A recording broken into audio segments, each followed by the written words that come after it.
Good afternoon, ladies, gentlemen, boys and girls. Assalamu alaikum wa rahmatullahi wa barakatuh. My name is Ahmed and welcome to today's video. Today I want to talk about something very important, my Muslim brothers and sisters. And this is going to be something that we say 5 times a day when we pray.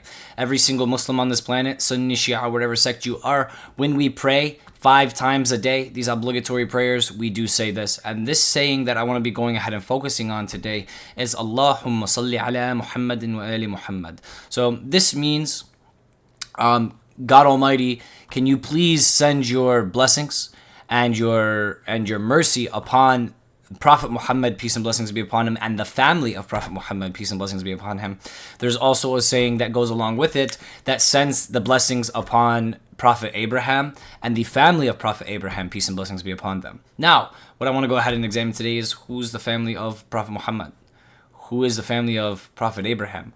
Who are we exactly sending our blessings towards? And why? What's going on here, right? Like me, for instance, I'm a Sayyid, which means I come from the bloodline of the Prophet Muhammad, peace and blessings be upon him. But when 2 million Muslims are praying on a daily basis, are they sending their mercy and their prayers towards me?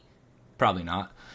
When they are sending their prayers towards the family of Prophet Abraham, are they sending their they're sending their prayers towards the modern day Jewish people who are running Israel, who are committing a genocide? Are they sending it to Netanyahu?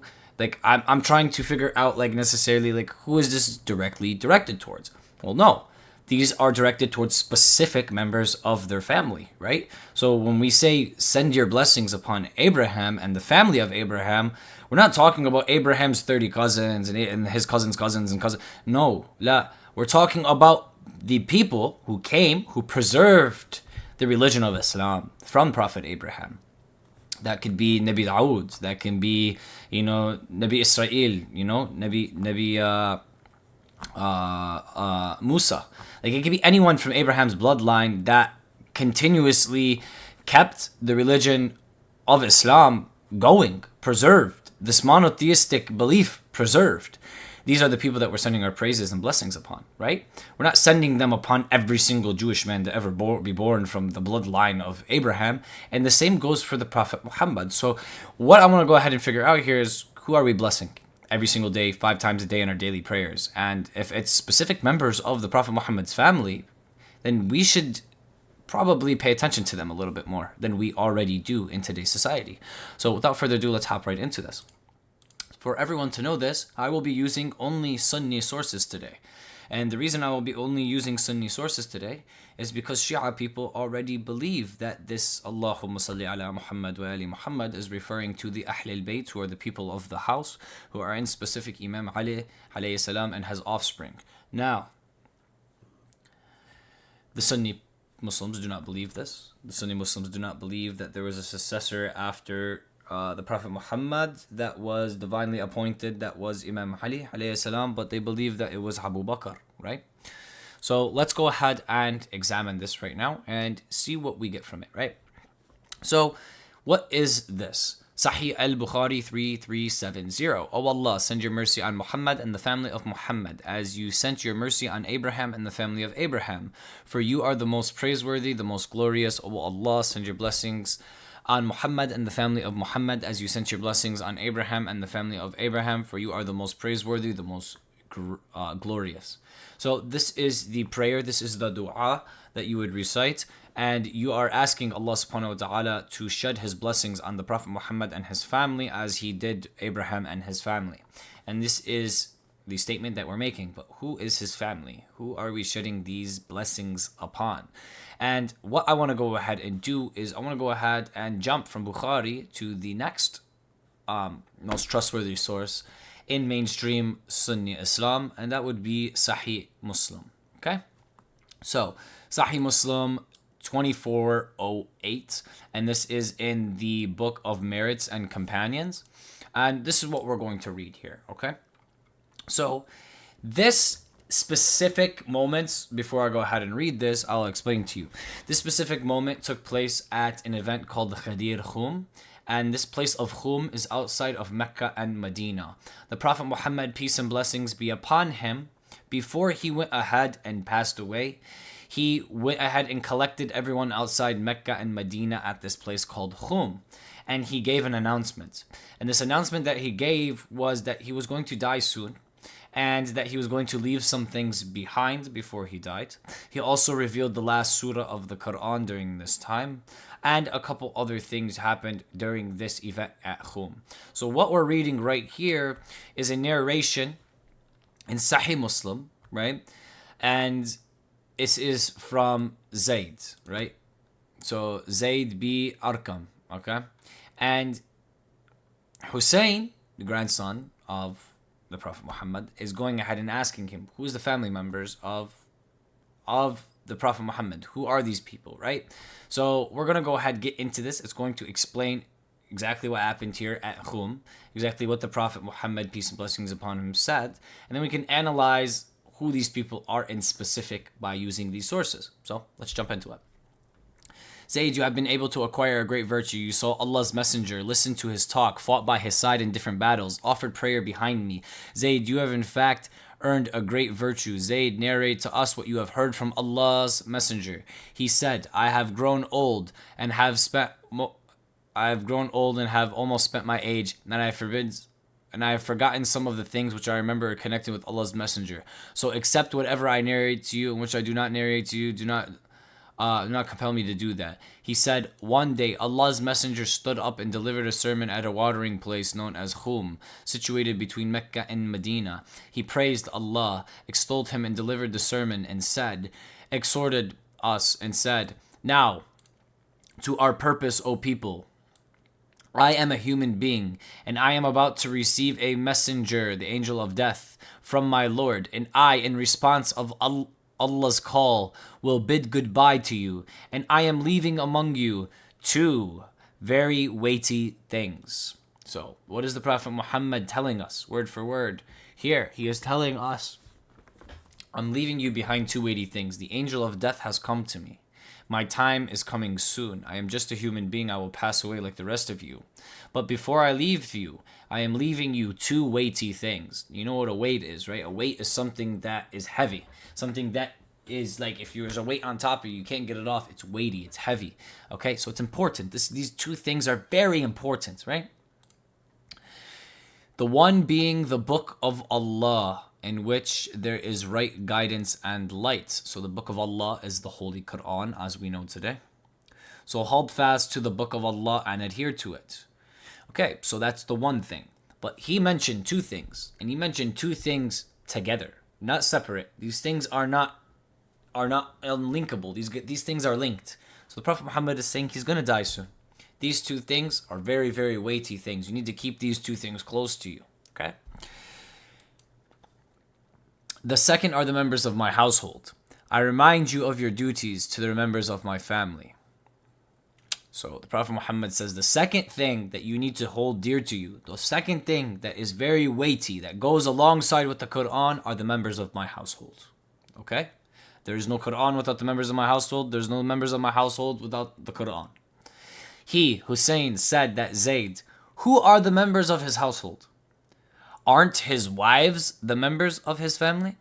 So this is a good question. A lot of you right now may be having the question, well, but like his wives are, right? Like isn't like Aisha his household member, and isn't like Hafsa his household member, and isn't Abu Bakr his family, and isn't Umar his family, because they married into his family, they're his father-in-law. Aren't these people the Prophet's family? Aren't these people a part of the household? Are they members of the household that we should adhere to? And right here, in Muslim, they give you the answer, right? Thereupon he said, his wives are members of his family, but here, meaning within this sermon, okay? The members of his family are those for whom acceptance of zakat is forbidden. He said, who are they? So, if they cannot take zakat, then they are members of this household. There's specific rules that were put on the Ahl al-Bayt, the members of the Prophet Muhammad's household. They were unable to take the zakat, right? Similar to a prophet who cannot take it. Okay? He says, who are they? He says, Ali, and the offspring of Ali, Akil and the offspring of Akil, Ja'far and the offspring of Ja'far, and Abbas and the offspring of Abbas. Hussein said, these are those for whom the acceptance of zakat is forbidden. Zayd said, yes. Okay. So right here, what I'm understanding from Sahih Muslim, okay, is that these members of his household only involved the people who were stated, which is Ali and the offspring of Ali, Akil and the offspring of Akil, Ja'far and his offspring, Abbas and his offspring. It does not involve his wives. His wives are members of his family, right? But the members of his family are the ones who cannot accept zakat. Zakat is forbidden. These are the members of his household. Okay? There's a difference between the word family and the word members of household. Okay? The Prophet Muhammad, peace and blessings be upon him, if you guys want to read the Arabic, members of my household in Arabic is Ahlul Bayt. Okay? So when the Prophet Muhammad is giving this speech, he announces the Holy Quran and Ahlul Bayt. These are the two weighty things. Who is the Ahlul Bayt? Ali and the offspring of Ali, Akil and the offspring of Akil, Ja'far the offspring of Ja'far, Abbas and the offspring of Abbas. These are the Ahlul Bayt. This is what is happening right here in Sahih Muslim. Okay? And this makes complete sense. So I will go ahead and jump to Tirmidhi now, and I will read a very similar thing. This is going right back to the same exact quote, right? I saw Allah's Messenger during his Hajj on the day of Arafah. He was upon his camel. Al-Kaswa, is that the camel's name? Going to Qutbah.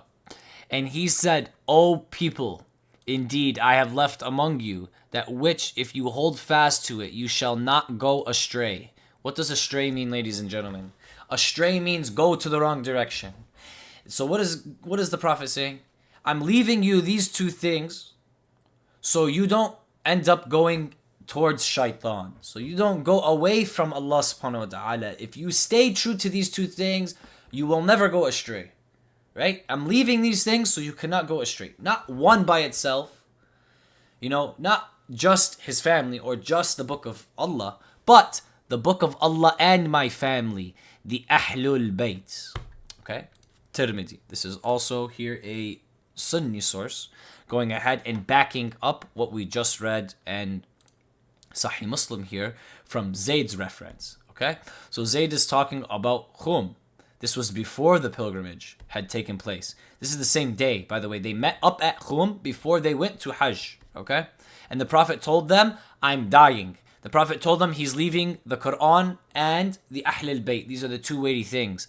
And the Prophet Muhammad, peace and blessings be upon him, also revealed the final surah of the whole entire Quran at Khum as well.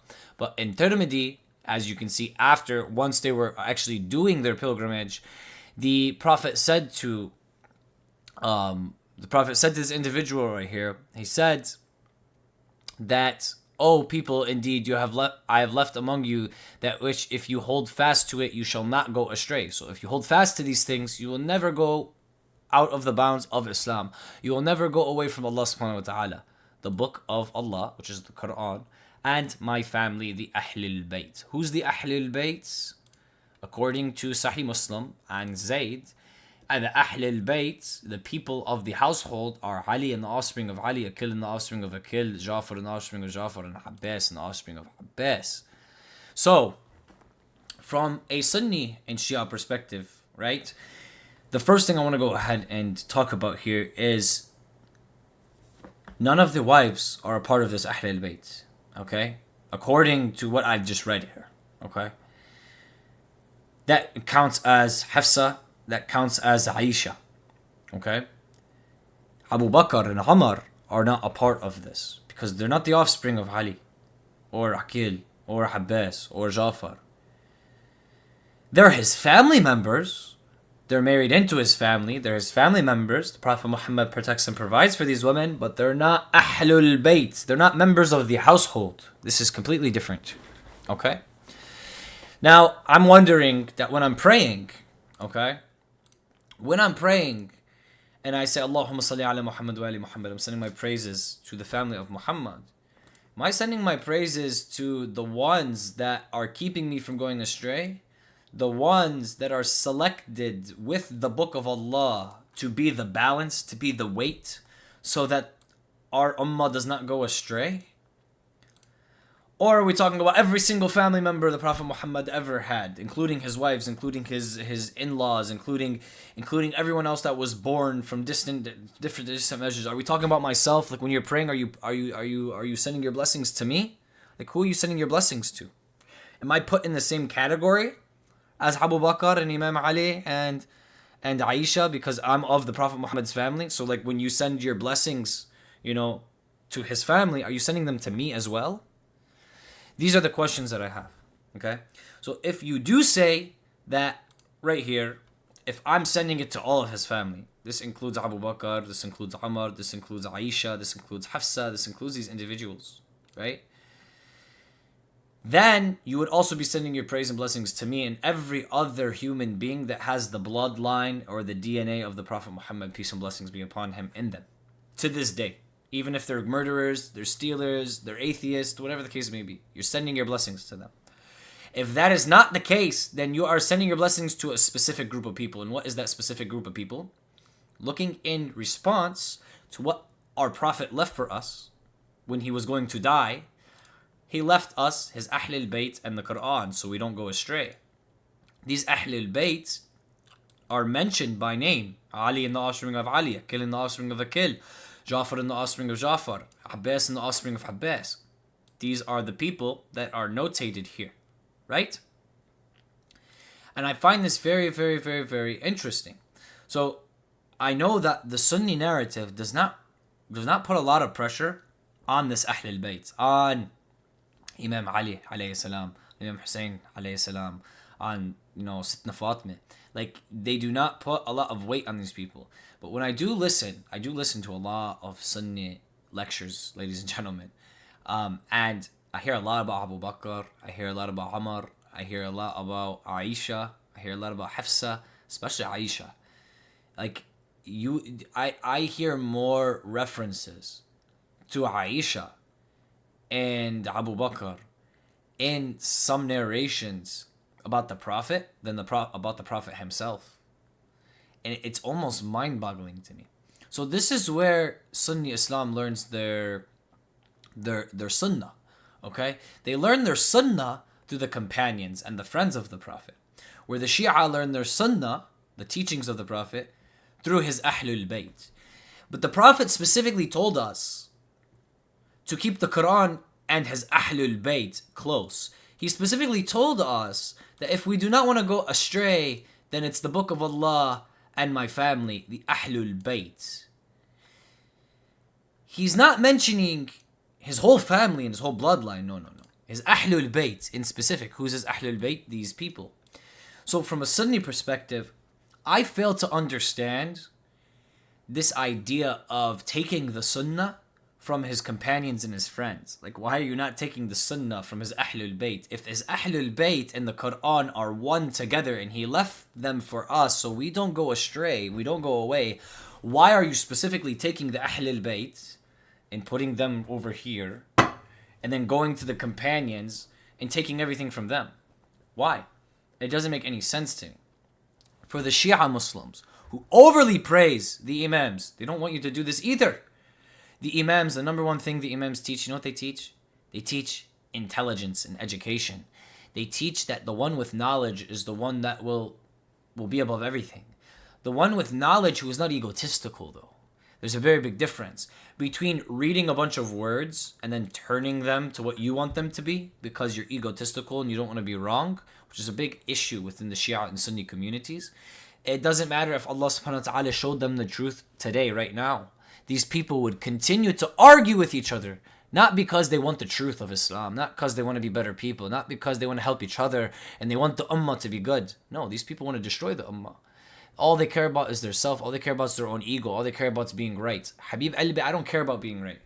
I can care less who's right, who's wrong. I just want the truth. I just want to praise the creator of the worlds. I just want to go to heaven. I just want to follow in the footsteps of my prophet, peace and blessings be upon him. I don't want to play political games. But trust me, ladies and gentlemen, boys and girls, from the time of our prophet's death to now, a lot of games have been played within our ummah. A lot of games have been played within our power structure. A lot of games have been played with these hadith books. And I need you guys to understand this. Like, please put down your title of Shia. Put down your title as Sunni and read as a Muslim.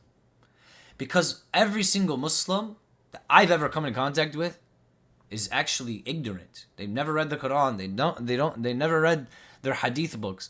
But I swear to God, they will die upon being Shia. They will die upon being Sunnah, and that being the preserved truth. But you've never even read the Quran. You've never even you don't even know what's in Sahih Muslim or Sahih BUKARI, and you're proud to be Sunnah. You're proud to be Sunnah. It doesn't make sense. You're Shia. You've never read the Quran. You don't even know what your imams teach, but you're proud to be a Shia. Like, it doesn't make any sense, ladies and gentlemen. It doesn't make any sense. And this is the 90% of our ummah today. And this is why I make these videos. This is why I've made this channel, because I want to interact with people. I want to interact with people who want to learn, who want to know things, people who want to give me information, but not from an egotistical point of view. Like, oh, this kid's an idiot. This kid's a kafir, Shia, Muslim, and he worships imams. Like, you guys don't even know who I am to be projecting these dirty, nasty things upon me. Astaghfirullah. Tfa alayk. And do you know why you guys do it? You guys do it because of the YouTubers that exist today. You guys do it because these YouTubers, like I said before in the video, they sell our religion for a price. They cause fitna, they cause debate, they cause problems to tell you basic stuff. Jesus Christ isn't God. The same thing over and over again. These guys are getting 500 million views, and then they're just cursing out and causing problems between the communities. Look how they talk about the Shia people. Like, you talk so bad about the Shia people, but you're too scared to open up your own soul. Like, we should be asking simple questions, ladies and gentlemen. We shouldn't be fighting about things that are complex. We should be going, okay, I'm sending my blessings upon the family of Muhammad. Who is the family of Muhammad? Let's go into Sahih Muslim. Okay, the Prophet Muhammad explained who this family is. Zayd explains by name who this family is. TIRMIDHI backs it up. Who is this family? Like, use your brain. I don't think it's that hard. Wallahi, I don't think it's that hard. And I think our egos and I think our ignorance gets in the way most of the time. Now, I'm going to go on to the last and final portion here of my video and what I want to talk about here.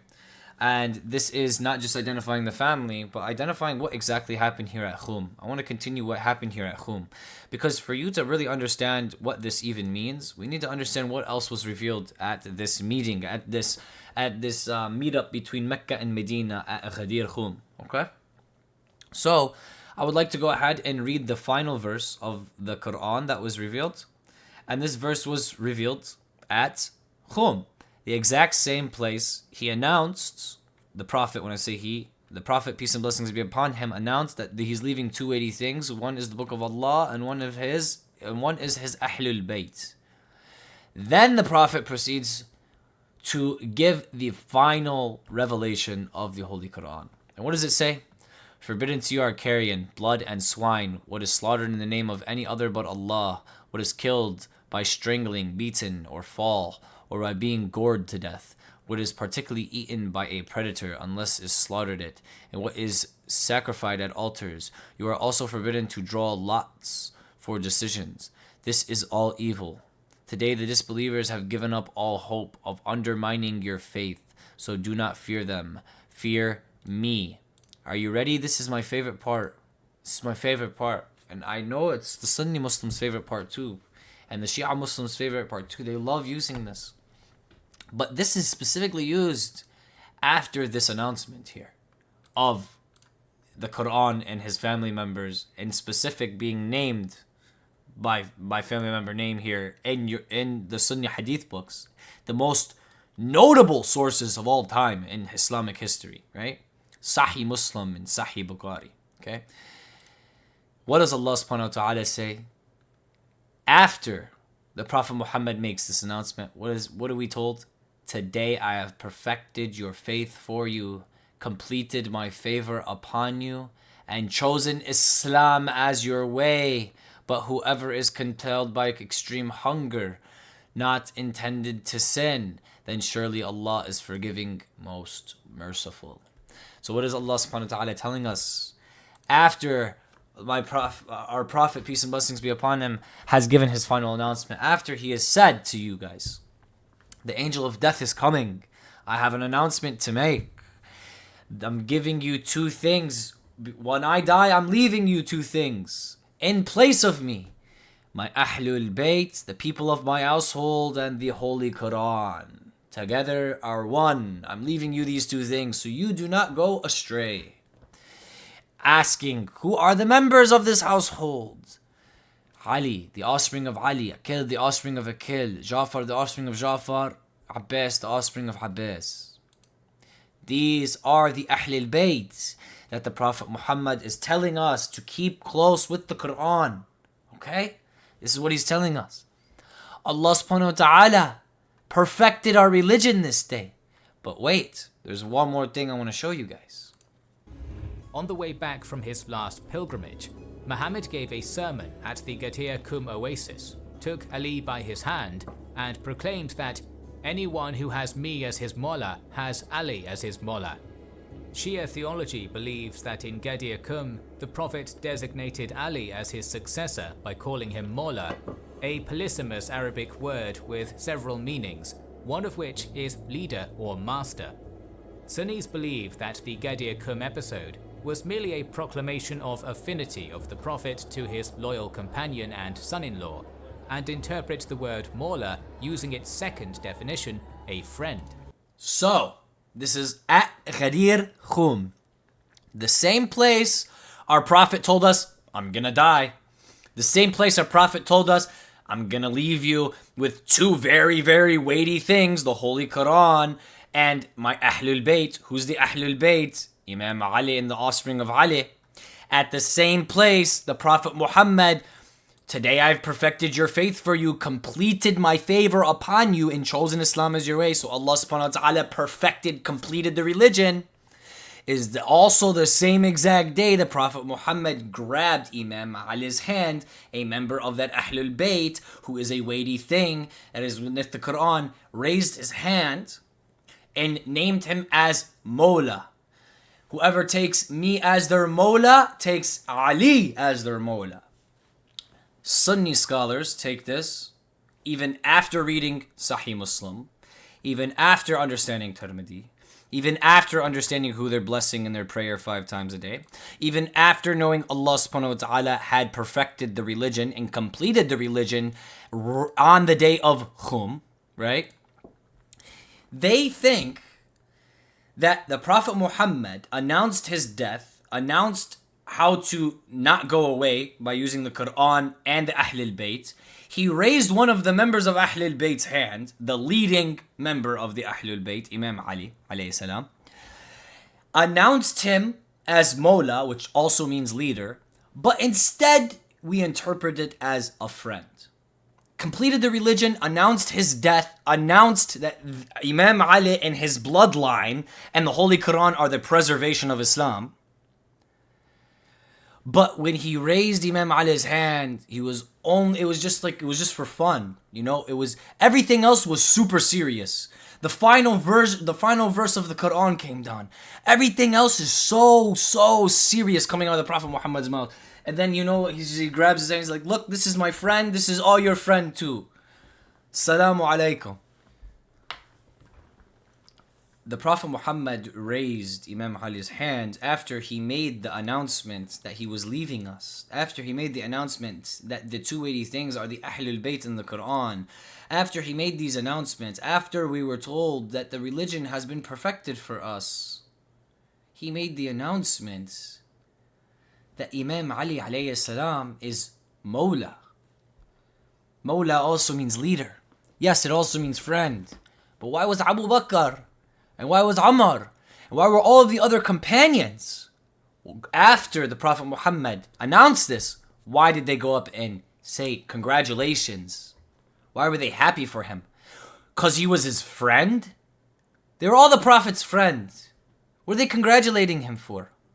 And you see, this is why it's so important, ladies and gentlemen. I don't care if you're Shia, I don't care if you're Sunni. I don't care who you are. It's very important to understand and look with your own eyes. You guys. Because Allah subhanahu wa ta'ala will guide you when you ask for guidance. If you're egotistical and you think you're right and you know and you're Shia, you're Sunni and you're right and everyone else is... I promise you Allah subhanahu wa ta'ala will close your heart and you will only get further and further and further away from the truth. I promise you guys this right now. From logically speaking, inshallah, more than 20 people see this video. Logically speaking, if what I'm saying not make sense, are you going to let your emotions get in the way of common sense right now? Of plain, straight up, in your face quotes from the Prophet, peace and blessings be upon. Like, I don't understand how Sunni scholars try and hide this. Like, it doesn't even make sense. Like, you're telling me you studied Islam for 80 years and you think he announced Imam Ali as his friend after announcing the final verse of the Quran and perfecting your religion, after announcing the Ahlul Bayt and the Quran are the two things that are going to keep you going astray, after specifically announcing by name Ali and the offspring of Ali are the Ahlul Bayt. But when he raises his hand and calls him his friend and gets praised for this, and people are congratulating Imam Ali alayhi salam for this event, he's just a friend. Another important episode in the succession dispute between... So, that's going to be that. Thank you guys so much for coming in today. The subject that I wanted to go ahead and just talk about today really was Allahumma Salli ala Muhammadin wa aali Muhammad.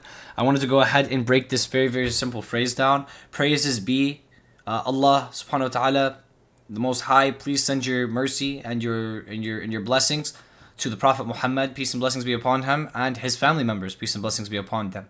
I wanted to examine who these family members are, why every single Sunni and Shia Muslim says this 5 times a day when they are praying.